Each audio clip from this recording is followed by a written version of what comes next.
kebijakan bank sentral terkait peredaran uang. Fungsi uang yang semula hanya sebagai alat pembayaran, berkembang menjadi alat satuan hitung, alat penyimpan kekayaan, dan alat penyelesaian utang piutang. Tanpa adanya uang, dapat dibayangkan betapa sulitnya dilakukan suatu transaksi, baik transaksi barang maupun transaksi jasa, yang pada gilirannya akan menghambat kegiatan investasi, produksi, dan konsumsi. Di samping peranannya dalam perekonomian, uang sering dikaitkan sebagai identitas suatu negara yang berdaulat. Untuk memenuhi jumlah uang beredar, maka masalah yang dihadapi adalah sulitnya memperkirakan jumlah uang yang berada di tangan masyarakat atau sering disebut sebagai autonomous liquidity factor. Di samping itu, uang yang dipegang masyarakat berada di luar sistem perbankan sehingga sulit dikontrol oleh bank sentral secara langsung. Oleh karena itu, untuk memprediksikan berapa jumlah permintaan uang tunai oleh masyarakat dalam suatu periode sulit diperkirakan secara akurat. Selanjutnya ada faktor-faktor yang mempengaruhi permintaan uang. Yang pertama ada kecepatan perputaran uang atau velocity of circulation.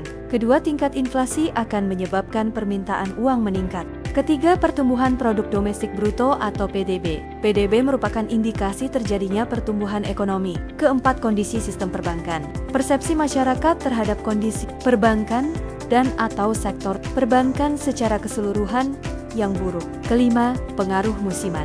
Selanjutnya, ada langkah-langkah untuk pencapaian sasaran mengenai kelancaran dan ketersediaan uang yang efisien. Yang pertama, penetapan jumlah uang yang dibutuhkan dalam perekonomian. Kedua, pemetaan wilayah pengedaran uang. Ketiga, perhitungan jumlah uang lusuh atau rusak. Keempat, penyediaan stok uang yang optimal. Sejarah pengedaran uang di Indonesia.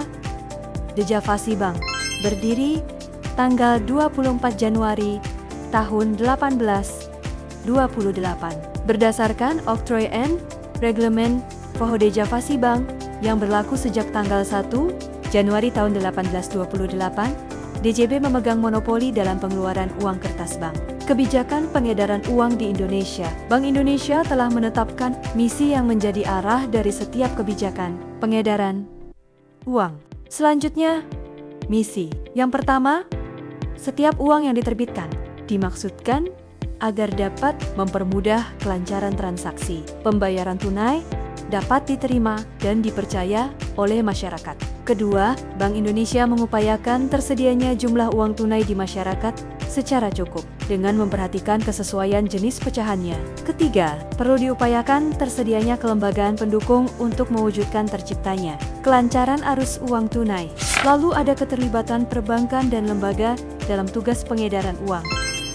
Yang pertama, kebijakan yang mengatur kembali ketentuan setoran dan bayaran bank-bank. Kedua, mendorong terbentuknya lembaga cash atau money center. Ketiga, kegiatan pertukaran uang kepada masyarakat tidak semata-mata dilakukan oleh Bank Indonesia, tetapi didukung pula oleh perbankan serta lembaga tertentu lainnya. Keempat, mendorong terjadinya transaksi antar bank dalam bentuk uang tunai. Kelima, penyempurnaan prosedur dan ketentuan di bidang pengedaran uang. Keenam, pengembangan penerapan teknologi informasi di bidang pengedaran uang. Ketujuh, penyempurnaan organisasi yang melaksanakan tugas pengedaran uang. Selanjutnya, perencanaan yang terkait langsung dengan pengedaran uang. Antara lain, meliputi perencanaan penerbitan uang emisi baru dan perencanaan distribusi uang. Lalu, dalam perencanaan penerbitan uang baru ini juga dilakukan pengkajian terhadap persyaratan fisik uang agar memberi kenyamanan dalam penggunaan, mudah dikenali ciri keasliannya, tahan lama, dan sulit dipalsukan. Sifat-sifat uang yaitu kepraktisan, kemudahan, dan mudah difahami di berbagai jenis pecahannya. Kesimpulan dari materi ini yaitu uang memiliki peran penting dalam perekonomian dan pengedarannya diatur oleh Bank Indonesia agar jumlahnya cukup, layak edar, dan aman. Permintaan uang dipengaruhi oleh kondisi ekonomi serta berbagai faktor lainnya dengan tujuan utama menjaga kelancaran aktivitas ekonomi dan stabilitas keuangan.